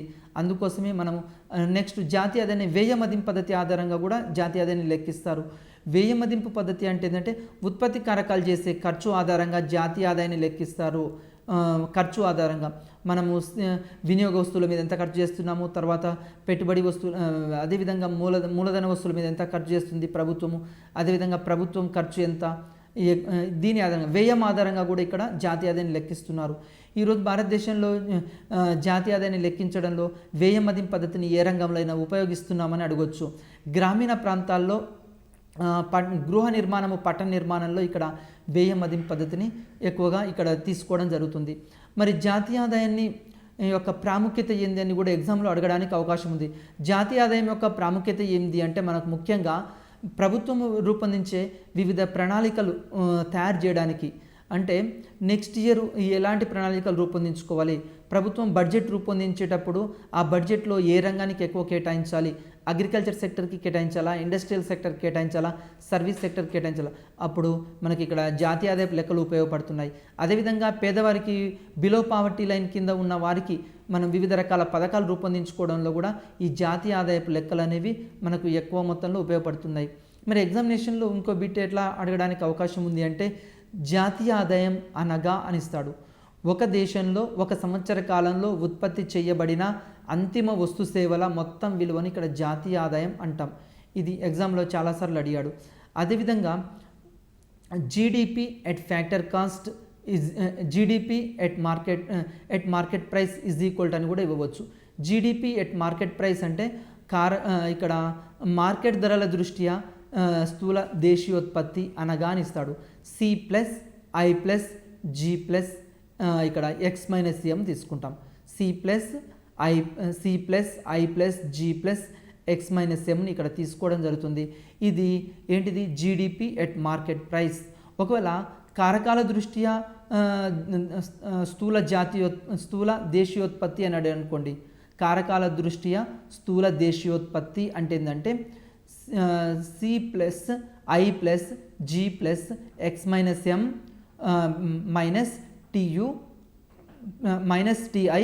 -TI+SU అంటే ఇక్కడ ఏం కలుపుతాము అంటే సబ్సిడీల్ని కలిపి ఇక్కడ పన్నుల్ని తీసేస్తాం, డైరెక్ట్ ట్యాక్సెస్ని తీసేస్తాం. ఈ విధంగా తీసేస్తే అది కారకాల దృష్ట్యా జాతీయ ఆదాయం అవుతుంది. మరి జాతీయ ఆదాయపు లెక్కలు వీటన్నిటి ద్వారా మనకు ఎగ్జామ్లో ఇంకో విధంగా అడగొచ్చు. మరి జీడిపికి ఎన్ఎన్పికి తేడా ఏంది అని అడగొచ్చు. ఇక్కడ జీడిపికి జిఎన్పికి తేడా ఏంది అని అడగొచ్చు. జీడిపికి జిఎన్పికి తేడా ఏంది అంటే ఒక దేశ భౌగోళిక సరిహద్దుల లోపల జాతీయ ఆదాయాన్ని లెక్కిస్తే దాన్ని జీడిపి అంటాం. అట్లా కాకుండా